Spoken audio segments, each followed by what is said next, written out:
దేవీపట్నం అనే ఊరిలో శివ అనే వ్యక్తి ఉండేవాడు. శివకి మతిమరుపు చాలా ఎక్కువ. శివ, నేను పొలానికి వెళ్తున్నాను. ఇదిగో మధ్యాహ్నం నువ్వు ఈ డబ్బాలో నాకు ఇంకా మీ అన్నయ్యకి ఇద్దరికి భోజనం తీసుకొనిరా. మర్చిపోబాకు శివ, గుర్తుపెట్టుకోవాలి. అలాగే అమ్మా, నువ్వెళ్ళు, నేను మీ ఇద్దరికి భోజనం తీసుకొని వస్తాను కదా. శివ అమ్మాయిన కమల పొలానికి వెళ్ళిపోయింది. అక్కడ రఘు అమ్మని చూసి, అమ్మా, అదేంటి ఒట్టి చేతులతో వస్తున్నావు? భోజనం తీసుకురాలేదా? లేదు రఘు, భోజనం ఇప్పుడు తీసుకొని వస్తే ఎండకి మధ్యాహ్నం వరకు పాడైపోతుంది. అందుకే శివని భోజనం తీసుకొని రమ్మని చెప్పి వచ్చాను. అమ్మా, పోయి తమ్ముడికి ఈ పని అప్పచెప్పావా? వాడికి నువ్వు చెప్పిన విషయం ఎప్పుడు గుర్తుండాలి? వాడెప్పుడు మనకి భోజనం తీసుకురావాలి? ఈరోజు మనం పస్తులుండాల్సిందే. అలాంటిదేమి ఉండదులేరా, ఆడికి మరీ చెప్పొచ్చాను కదా. సరే అమ్మా, చూద్దాం. కమలా రఘు ఇద్దరూ పనిచేసి బాగా అలసిపోయారు. మధ్యాహ్నం దాటిపోయింది. వారికి కడుపు ఆకలితో పిండేస్తుంది. అమ్మా, నేను చెప్పాను కదా వాడికేది గుర్తుండదని. ఇప్పుడు చూడు, అసలు వాణ్ణి నమ్మి భోజనం తీసుకురాకుండా ఉన్నా. అయ్యో, వాడి చిన్న విషయం కూడా మర్చిపోతాడని నేను అనుకోలేదురా. ఉండు, నేనెళ్ళి భోజనం తీసుకుని వస్తాను. అమ్మా, ఇప్పుడు నువ్వు ఇంటికెళ్ళొచ్చేలోపు సాయంకాలం అయిపోతుంది గాని ఈ పని కూడా చేసుకుని ఇంటికెళ్దాంలే. అలా ఇద్దరు తల్లి కొడుకులు ఆకలితోనే పనిచేసి సాయంకాలం ఇంటికి వెళ్ళిపోయారు. ఇంటి దగ్గర శివ చక్కగా తన స్నేహితులతో ఆటలాడుకుంటూ ఉన్నాడు. అది చూసి కమల చాలా కోపంగా శివ దగ్గరకు వెళ్ళి, శివ, నేను నీకేం చెప్పాను? మధ్యాహ్నం అన్నయ్యకి నాకు భోజనం తీసుకుని రమ్మని చెప్పానా లేదా? మరి తేకుండా ఇక్కడ ఆటలాడుకుంటున్నావా?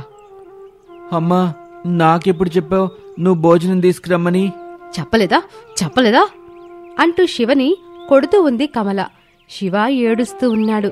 రఘు మధ్యలో వెళ్లి తన తల్లి కమలని ఆపి, అమ్మా, వాణ్ణెందుకు కొడుతున్నావమ్మా? పాపం వాడేం చేస్తాడు? వాడేం కావాలని చేయలేదు కదా. వాడికున్న మతిమరుపు వల్ల మర్చిపోయాడు. రఘు శివని ఇంట్లోకి తీసుకుని వెళ్ళిపోయాడు. అయ్యో, ఎంత మతిమరుపున్నవాడు, నేనెక్కడా చూడలేదు. అలా శివ ప్రతి పనిని మర్చిపోతూ ఉంటాడు. ఒకరోజు శివకి చదువు చెప్పే టీచర్ కమల దగ్గరికొచ్చి, అమ్మా, మీ అబ్బాయి శివ నిన్న స్కూల్కి రాలేదెందుకమ్మా? నిన్నసలే పరీక్షలు జరుగుతున్నాయి కదా. అయ్యో అవునండి, నిన్న వాడిని స్కూల్కి వెళ్ళమని చెప్పి నేను పొలం పనికెళ్ళిపోయానండి. అవునా అమ్మా? ఏది శివ ఇంట్లో ఉంటే కాస్త పిలవండి. శివా బయటికి రా. వస్తున్నానమ్మా. శివా, నిన్న క్లాస్కి ఎందుకు రాలేదు? టీచర్, నిన్న సండే కదా టీచర్. నిన్న సండేనా? చూశారమ్మా, అది మీ వాడి తెలివి. నిన్న చెప్పిన పాఠం ఈరోజు గుర్తుకుండదు. నిన్నటిది కాదు, 10 నిమిషాల ముందు చెప్పిన పాఠం కూడా గుర్తుకు రాదమ్మా మీ వాడికి. నాకు తెలిసి మీ వాడిని చదివించడం ఒట్టి దండగ ఖర్చు.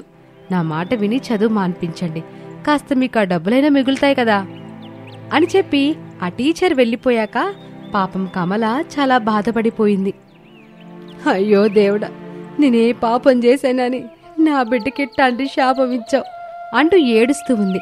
ఒకరోజు రఘుకి మంచి పెళ్లి సంబంధం వచ్చింది. కాని రఘు మాత్రం చేసుకోను అని పంపించేశాడు. రఘు, ఎందుకురా బంగారు లాంటి సంబంధాన్ని వద్దని ఎల్లగొట్టావు? కనీసం నువ్వైనా సంతోషంగా ఉంటే చూడాలనుంది. అమ్మా, నాకు పెళ్ళైతే నీ తర్వాత శివనెవరు చూసుకుంటారు? నాకు పెళ్ళైన తర్వాత శివకి పెళ్ళవ్వకపోతే నాకొచ్చే భార్య శివని చూసుకుంటుందా? చెప్పమ్మా. అందుకే శివకి పెళ్ళయ్యే వరకు నేను కూడా పెళ్లి చేసుకోనమ్మా. కమల ఎంత నచ్చ చెప్పాలని చూసినా కూడా రఘు వినలేదు. ఆ తర్వాత కమల శివకి మతిమరుపు నయం చేయించాలని ఎంతోమంది వైద్యుల దగ్గరికి తీసుకుని వెళ్ళింది. శివ, ఇదిగో ఈ బొమ్మ కనిపిస్తుంది గదా, ఇది సింహం. ఇప్పుడు నువ్వు కళ్ళు మూసుకో, 1 నుండి 10 వరకు లెక్కబెట్టు. శివ వైద్యుడు చెప్పినట్టుగా 1 నుండి 10 లెక్కబెట్టిన తర్వాత, శివ, ఇప్పుడు నీ కళ్ళు తెరు. శివ మెల్లిగా కళ్ళు తెరిచాడు. శివ, ఇప్పుడిందులో పులి ఏది, సింహం ఏది? శివ పులిని సింహమని, సింహాన్ని పూలని చెప్పాడు. వైద్యుడు ఎన్ని రోజులు అలా చెప్పినా కూడా శివ మాత్రం రోజు అలానే చెబుతూ ఉన్నాడు. దాంతో ఇక శివ మతిమరుపు పోగొట్టడం ఆ వైద్యుడి వల్ల కాలేక, అమ్మా, నేను ఎంతో మందిని చూశాను గాని మీలాంటి వాణ్ణి మాత్రం నేనింతవరకు చూడనే లేదు. మీవాడి మతిమరుపును పోగొట్టటం నా వల్ల కానే కాదమ్మా. మీ అబ్బాయిని ఇక తీసుకుని వెళ్ళండి అంటూ వైద్యుడు శివని పంపించేస్తాడు. అలా కమల ఎంతమంది వైద్యుల దగ్గరకు శివని తీసుకుని వెళ్ళినా కూడా శివలో ఏ మార్పు రాలేదు. చివరికి ఏమీ చేయలేక శివని ఇంట్లోనే పెట్టుకుంది. నాన్న రఘు వాడి మతుమరుపుని నయం చేయడం ఎవరి వల్ల కాలేదు. వాడి కోసం నువ్వు ఎన్ని రోజులని పెళ్లి చేసుకోకుండా ఉంటావు చెప్పు. వాడికైనా పెళ్లి చేద్దామంటే అసలు వాడి గురించి తెలిసి ఎవరో కూడా అమ్మాయినివ్వడానికి ముందుకు రావడం లేదు అంటూ కమల బాధపడుతూ ఉంది. అమ్మా, ఒక పని చేద్దాం. ఈ ఇల్లు, మన భూమి అంతా శివ పేరు మీద రాసేద్దామమ్మా. నేను ఏ పని చేసైనా కూడా బ్రతకగలను. కాని వాడలా కాదు కదమ్మా. రఘు నిర్ణయాన్ని కమల ఏమాత్రం అంగీకరించలేదు. ఇలా ఉండగా కొన్ని రోజుల తర్వాత ఆ గ్రామానికి ఒక సాధు వచ్చాడు. ఆ సాధువు ఎంతో మహిమ కలవాడు. ఈ విషయం తెలుసుకున్న కమల శివని తీసుకుని ఆ సాధువు దగ్గరకు వెళ్ళింది. అయ్యా, నా పేరు కమల. ఇదిగో వీడే నా కొడుకు శివ. వీడుకున్న మతిమరుపును పోగొట్టడం కోసం నేను తిరగని దేశం లేదు, చూపించని వైద్యుడు కూడా లేడు. మీరే ఎట్టయినా సరే నా కొడుకు యొక్క మతిమరుపును పోగొట్టాలి అని వేడుకుంది కమల. అప్పుడు ఆ సాధువు శివని కొద్దిసేపు నిశితంగా పరిశీలించి, అమ్మా, మీ అబ్బాయిని ఒక నెల రోజుల పాటు నా దగ్గరే వదిలి వెళ్ళండి. మళ్ళీ నెల రోజుల తరువాతే రండి. అప్పటికి మీ కుమారుడి మతిమరుపు పూర్తిగా నయమవుతుంది అని చెప్పగానే కమల ఎంతో సంతోషపడింది. చాలా సంతోషం స్వామి. ఇదిగో వీణ్ణి ఇక్కడే వదిలేసి వెళ్తున్నాను. శివ, సాధు చెప్పినట్టుగా నడుచుకో. కమల శివని సాధు దగ్గర వదిలేసి వెళ్ళిపోయింది. సాధువు శివని తీసుకుని తన ఆశ్రమానికి వెళ్ళిపోయాడు. శివ, అదిగో అక్కడ దూరంగా కనిపిస్తుంది కదా, ఆ చెట్టు యొక్క 7 పువ్వుల్ని తీసుకొచ్చి నాకివ్వు. ఆ చెట్టుకి ముల్లులుంటాయి. ముల్లులు గుచ్చుకోకుండా తీసుకునిరా. అలాగే స్వామి. శివ వెళ్లి ఆ చెట్టుకున్న పువ్వులు తెంపుతూ ఉన్నాడు. కాని శివ చేతికి మాత్రం ముల్లులు గుచ్చుకొని రక్తం వస్తూ ఉంది. శివ ఆ పువ్వులని సాధువుకిచ్చాడు. నీకేం చెప్పాను? ముల్లులు గుచ్చుకోకుండా తీసుకుని రమ్మన్నాను కదా. ముల్లులు గుచ్చుకోకుండా ఆ పూలను తెంచటం కష్టం కదా స్వామి. అసలే ఆ చెట్టు చాలా విషపూరితం. ఆ ముల్లులు గుచ్చుకోవటం వల్ల ఇప్పుడు నీ దేహంలో కూడా ఆ విషం వెళ్ళింది అని చెప్పగానే శివ భయపడుతూ, అయ్యో స్వామి, నాకీ విషయం ముందే ఎందుకు చెప్పలేదు స్వామి? ఎలా అయినా సరే నన్ను కాపాడండి స్వామి అంటూ శివ ఆ సాధువు కాళ్ళపై పడ్డాడు. శివ, దీనికి ఒక్కటే పరిష్కారం. నువ్వు ఒక నెల రోజుల పాటు ఆ ముళ్ళున్న చెట్టు నుండి 13 పూలను కోసి అదిగో అక్కడున్న అమ్మవారి ముందు పెట్టి ఆమెను నిష్టగా పూజించు. 101 ప్రదక్షిణలు చేసి అటు పిమ్మట ఇదిగో ఈ మామిడి ఆకుల్ని 11 తెంచి ఆ మాతకు అలంకరించి ఇదిగో ఇందులో ఉన్న ద్రవాన్ని తీసుకొని నేను చెప్పిన మంత్రం 11 సార్లు చెప్పాలి. అలా నెల రోజుల పాటు చేస్తే నీ ఒంట్లోని విషం మొత్తం బయటకు వెళ్ళిపోయి నువ్వు బ్రతుకుతావు. ఇందులో చిన్న తప్పు జరిగినా నిన్నెవ్వరూ కాపాడలేరు. అలాగే స్వామి. ఆ మరుసటి రోజు నుండి శివ ఉదయాన్నే లేచి స్నానం చేసి ఒక్క ముళ్ళు కూడా గుచ్చుకోకుండా పూలు కోసి అమ్మవారి ముందు పెట్టాడు. మామిడాకుల్ని తెంచి అమ్మవారికి అలంకరించాడు. మంత్రం ఉచ్చరిస్తూ సాధువిచ్చిన ద్రవాన్ని తాగుతూ ఉన్నాడు. ఇవన్నీ ఒక్కరోజు కూడా మర్చిపోకుండా తూచా తప్పకుండా చేస్తూ ఉన్నాడు. అదంతా గమనిస్తూ ఉన్నాడు సాధువు. నెల రోజుల తర్వాత కమల శివని చూడ్డానికి వచ్చింది. అయ్య సాధువు గారు, మా అబ్బాయి మతిమరుపు నయమయ్యిందా? నేను చెప్పటం ఎందుకమ్మా, మీ వాడి మాటల్లోనే విను. శివ తన అమ్మని చూడగానే పరిగెత్తుకుంటూ వచ్చాడు. అమ్మా, ఏమైందో తెలుసా? అసలు నాకు నెల రోజుల కింద నా దేహంలోకి విషం వెళ్ళింది. అయ్యో, ఎలాగయ్యా? నెల రోజుల పాటు అసలేం జరిగిందో చెప్పు శివా. శివ నెల రోజుల కింద తనకి మొక్క నుండి విషం ఎలా ఎక్కిందో చెప్పి దానికి తను రోజూ ఏ విధమైన పనులు చేసి విషాన్ని తన దేహం నుండి పోగొట్టుకున్నాడో అంతా చెప్పాడు. చూశావా తల్లి, మీ వాడికి కొన్ని గడియల ముందు ఏం జరిగిందో కూడా మర్చిపోతాడు కదా. అలాంటిది ఇప్పుడు నెల రోజుల క్రింద జరిగిన విషయాలన్నీ ఏవీ మర్చిపోకుండా చెప్పాడు. మీ వాడికి ప్రాణభయం కల్పించగానే తనని తాను కాపాడుకోవటానికి నేను చెప్పిన విషయాలన్నీ చక్కగా గుర్తుపెట్టుకున్నాడు. అంటే మీ వాడికి మతిమరుపు కాదు, బద్ధకం. ఆ బద్ధకం వలనే అన్నీ మర్చిపోతున్నాడు. ఇక నుండి ఏ విషయాన్ని మర్చిపోడు అని చెప్పాడు సాధువు. కమల సాధువుకి నమస్కరించి శివని తీసుకుని వెళ్ళిపోయింది. ఇక ఆ రోజు నుండి శివ ఏ విషయమూ మర్చిపోలేదు. ఇది ఇవాల్టి కథ. మరొక ఆసక్తికర కథతో మళ్ళీ కలుద్దాం. దేవరకొండ అనే గ్రామంలో రాము అనే పాల వ్యాపారి ఉండేవాడు. అతను అందరితో కలిసిపోతూ కలివిడిగా మెలిగేవాడు. కాని అతని భార్య గంగకి నోటి దురుసెక్కువ. ఎవ్వరినీ లెక్క చేయని తనంతో రాముకి సమస్యలు తెస్తూ ఉండేది. ఒకరోజు ఇంటి ముందు కూరగాయలు అమ్మడానికి వచ్చిన మహిళతో, ఇదిగో ఆగవే కూరగాయలు అమ్ముకునేదానా? అమ్మో, పొద్దు పొద్దుని మహాతల్లి ఏం పిలిచిందేంటి? ఇక ఈరోజు అంతా దరిద్రమే. ఈరోజు ఏమేం కూరగాయలు తెచ్చావు? రోజు తెచ్చేవే తెచ్చాను. మీరు బేరం ఆడతానంటే మాత్రం నేను మీకు అమ్మను గంగమ్మ గారు. అంటే ఏంటి నీ ఉద్దేశం? ఈ ముదరష్టపు కూరగాయలు అమ్ముకుంటూ నన్నే అవమానించేలా మాట్లాడతావా? అయ్యో అమ్మగారు, నేనేమన్నానని ఇప్పుడు కోపాడుతున్నారు? అనేదంతా అనేసి ఇంకా ఏమన్నాను అని నంగ నాచిలాగా అడుగుతున్నావా? పొద్దున్నే నా తోటి కూరగాయలు అమ్మే సరళ చెప్పిన వినకుండా ఈ వీధిలోకి వచ్చా చూడు, నా చెప్పుతో నన్ను కొట్టుకోవాలి అనుకొని ముందుకు కదలబోతూ ఉండగా గంగ ఆపి తనని మాటలు అన్నందుకు కూరగాయలు ఉచితంగా తీసుకుంటున్నానని చెప్తుంది. దాంతో కూరగాయలు అమ్ముకునే మహిళ గంగని మనసులోనే తిట్టుకుంటూ అక్కడి నుంచి వెళ్ళిపోయింది. గంగ, అమ్మయ్యా, ఈరోజు కూడా నా తెలివితేటలతో కూరగాయలు ఉచితంగా సంపాదించాను అని సంతోషంగా ఇంట్లోకి వెళ్ళింది. ఇక రాము పాల వ్యాపారం లెక్కలన్నీ గంగే చూసుకునేది. అలా ఒకరోజు లెక్క చూస్తున్న గంగకి 18 రూపాయలు తక్కువ రావడం గమనించింది. దానికి రాముని పిలిచి, ఏవండి ఏవండి. అక్కడికొచ్చిన రాము, ఏమైంది గంగా, ఎందుకు అలా అరుస్తున్నావు? నువ్వు చేసే పనులు అలా తగలబడ్డాయి, ఇంకా అరవకుండా ఎలా ఉంటా మరి? ముందు నువ్వు అరవటం మానేసి ఇంతకీ ఏం జరిగిందో అది వివరంగా చెప్పు. పాల లెక్కల్లో 18 రూపాయలు తక్కువ వస్తున్నాయి.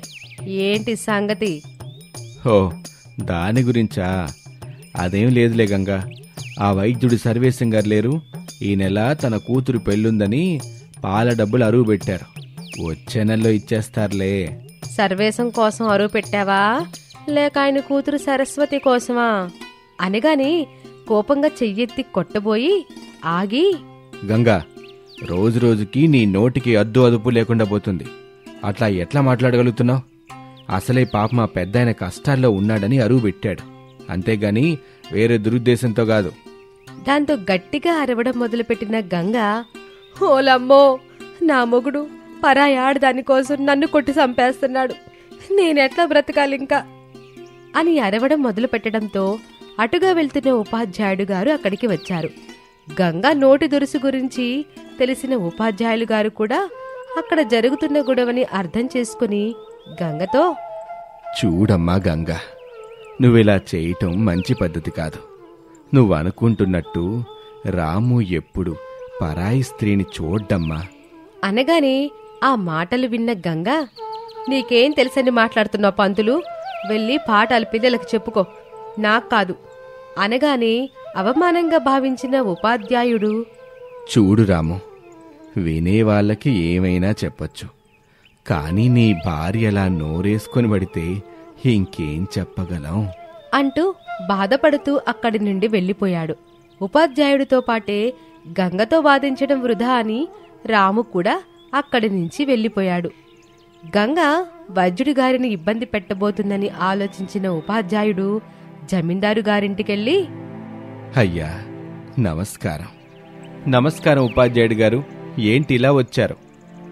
అయ్యా, మీతో ఒక విషయం గురించి మాట్లాడాలి. దేని గురించో చెప్పండి. ఆ నోటి దురుసు గంగ గురించి. మీరు మాట్లాడేది పాల వ్యాపారి రాము భార్య గంగ గురించేనా? అవునయ్యా, ఆ వైద్యుడి గారి కూతురు పెళ్లి కారణంగా రాముకి పాల డబ్బులు చెల్లించలేకపోయారు. దాంతో గంగ ఆ వైద్యుడితో గొడవకి సిద్ధమవుతుంది. నేను ఆపాలని చూశాను, కానీ ఆగలేదు. మీరే ఏదోటి చేసి ఆ గంగని వైద్యుడితో గొడవ పడకుండా ఆపండి. ఎందుకంటే ఆపత్కర సమయాల్లో సహాయం చేసే గొప్ప మనిషండి ఆ వైద్యులు గారు. ఇదిగో చూడండి ఉపాధ్యాయులు గారు, ఊర్లో విషయాలన్నీ మీకెందుకు? అయినా అది ఆ గంగకి వైద్యుడికి సంబంధించిన విషయం. వాళ్లే చూసుకుంటారు, వదిలేయండి అనగానే ఉపాధ్యాయుడు కొంత నిరాశగా వెనుదిరిగి వెళ్తూ ఉంటాడు. ఊర్లో ఉన్న ఒకే ఒక్క వైద్యుణ్ణి కూడా పట్టించుకోవటం లేదు. ఈ ఊరిని ఇక దేవుడే రక్షించాలి అనుకుంటూ వెళ్ళిపోయాడు. వంట చేస్తున్న గంగకి కారం అవసరం పడడంతో పక్కింటి పంకజం దగ్గరికి వెళ్ళింది. పంకజం వదినా, ఓ పంకజం వదినా. గంగ దగ్గరకొచ్చిన పంకజం ఈవిడేంటి ఇలా వచ్చింది అని మనసులో అనుకుని, చెప్పు గంగా, ఏంటి ఇలాగొచ్చావు? కూర చేస్తున్నాను, కొంచెం కారం పొడి అరివిస్తావా? పంకజం ఎలాగైనా లేదు అని చెప్పాలి అనుకునే లోపే, నువ్వు కారం అరివిస్తే మీ ఆయన గురించి ఒక నిజం చెప్తాను, ఆలోచించుకో అని చెప్పడంతో, సరే ఆగు అని లోపలికెళ్ళి కారం డబ్బా తెచ్చిచ్చింది.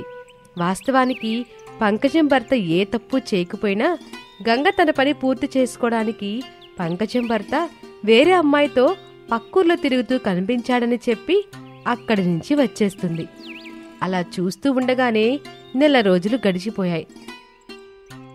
దాంతో రాము వైద్యుడికి అరువు పెట్టిన 18 రూపాయలు వసూలు చేసుకుని రావడానికి వైద్యుడింటికి వెళ్ళాడు. వైద్యుడు గారు ఇంట్లోనే ఉన్నారా? ఓ రాము, నువ్వా? రారా. ఏమిటి ఇలా మధ్యాహ్నం పూటొచ్చావు? పాలైతే పొద్దున్నే పోసి వెళ్ళావు కదా. చూడండి వైద్యుడు గారు, నేనిప్పుడొచ్చింది పాలు పోయటానికి కాదు. మీరు మీ అమ్మాయి పెళ్లి కారణంగా గత నెల ఈ నెల పాల డబ్బులు ఇవ్వలేదు, అవి వసూలు చేసుకుందామని వచ్చాను. రాము మాటలకి ఆలోచనలో పడిన వైద్యుడు, రాము, నా కూతురి పెళ్లి కారణంగా ఉన్న డబ్బంతా ఖర్చయిపోయింది. అందువల్ల ఇంకొంత సమయం ఇవ్వు, నీ అప్పు తీర్చేస్తాను. అయ్యో, మీ పరిస్థితి నేను అర్థం చేసుకోగలను వైద్యుడు గారు, కానీ అంటూ సరే వచ్చే నెల మాత్రం తప్పకుండా ఇవ్వాలని గంగ గురించి ఆలోచిస్తూ అక్కడి నుంచి బయలుదేరాడు. ఇంటికి చేరుకున్న భర్త రాముని అరువు పెట్టిన డబ్బు కోసం, ఏమండి, ఆ వైద్యుడు డబ్బిచ్చాడా? లేదు గంగా, ఇంకా ఇవ్వలేదు. ఏముంది, తన కూతురి పెళ్లికి ఖర్చయిపోయిందంట. ఇంకా పాప మా ఖర్చు నుంచి తేరుకోలేదాయన, అందుకే ఇంకొంత సమయం ఇచ్చాను అనగానే గంగ కోపంతో, మీకు డబ్బు వసూలు చేయడం రాదు అని కోపంగా వైద్యుని ఇంటికి బయలుదేరింది. తన వెనకే గంగని ఆపడానికి రాము కూడా బయలుదేరాడు. వైద్యుడి ఇంటికి చేరుకున్న గంగ రాము ఆపాలని ప్రయత్నిస్తున్నా కూడా ఆగకుండా, ఒరే వైద్యుడా, బయటికి రారా అంటూ అరవడంతో బయటకొచ్చిన వైద్యుడు, అమ్మా గంగా, ఏమైంది? ఎందుకమ్మా అలా అరుస్తున్నావు? నా భర్త అరువు పెట్టిన పాల డబ్బులు ఇప్పటికిప్పుడు చెల్లించు, లేకపోతే నీ ఇంటికి తాళం వేసేస్తా అని బెదిరించడంతో ఏం చేయాలో తెలియక అయోమయంలో పడిపోయాడు ఆ వైద్యుడు. చూడమ్మా గంగా, రాముకి నేను ఇంతకు ముందే అరువు డబ్బు చెల్లించలేనని చెప్పాను కదా. నువ్వు మళ్ళీ ఇట్టా వచ్చి గొడవ చేయడం మంచి పద్ధతి కాదు. మంచి చెడులతో నాకు సంబంధం లేదు అంటూ వైద్యుని ఇంటికి తాళం వేసేసింది గంగ. దాంతో ఆ అవమాన భారంతో వైద్యుడు భార్యతో కలిసి ఆ ఊరు విడిచి వెళ్ళిపోయాడు. కొద్ది రోజులకి వర్షాకాలం మొదలవటంతో ఊర్లో అంటువ్యాధులు వ్యాప్తి చెందాయి. దాంతో మరణాల సంఖ్య కూడా పెరిగింది. జమీందారు గారింటికి చేరుకున్న ప్రజలు, అయ్యా జమీందారు గారు, ఆ గంగ నోటి దురుసు కారణంగా మన ఊర్లో ఉండే వైద్యుడు గారు ఊరిడిసి వెళ్ళిపోయారు. ఇప్పుడు మీరే ఎట్టగైనా ఆ వైద్యుడు గారిని తిరిగి వచ్చేలా చేయండి అయ్యా.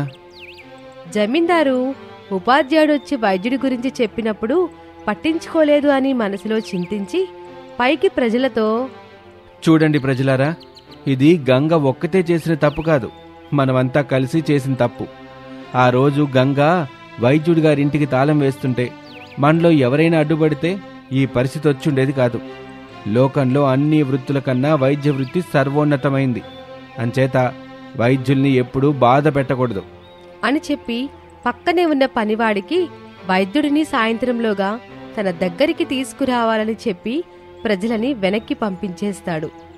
పనివాడు వైద్యుడిని చేరుకొని ఊర్లో ప్రబలిన మహమ్మారి వ్యాధి గురించి చెప్పగానే హుటాహుటిన గ్రామాన్ని చేరుకున్న వైద్యుడు ప్రజలందరికీ తగిన మందులు ఇస్తూ రోగాన్ని నయం చేశాడు. గంగ చనిపోయే స్థితిలో ఉండడంతో వైద్యుడిని చేరుకున్న రాము, వైద్యులు గారు, నా భార్య గంగని మీరే కాపాడాలండి అంటూ ఏడుస్తూ ఉండడంతో అతన్ని ఊరడించిన వైద్యుడు గతాన్ని మనసులో పెట్టుకోకుండా వెళ్లి గంగకి సరైన మందులిచ్చి గంగ ప్రాణాన్ని కాపాడాడు. చివర్లో వైద్యుడికి డబ్బివ్వబోయిన రాముతో, చూడయ్యా రాము, నువ్విచ్చే డబ్బు కోసం నేను ఈ వైద్యం చేయలేదు, ఇది నా వృత్తి ధర్మం అని చెప్పి వెళ్ళిపోయాడు. వైద్యుడి మాటలు విన్న గంగ తన నోటి దురుసు రోగంతో ఎంత పెద్ద తప్పు చేసిందో తెలుసుకుని వైద్యుడి ఇల్లు తిరిగి వైద్యుడికే ఇచ్చేసింది. ఇది ఇవాల్టి స్టోరీ. మరొక ఆసక్తికర కథతో మళ్ళీ కలుద్దాం.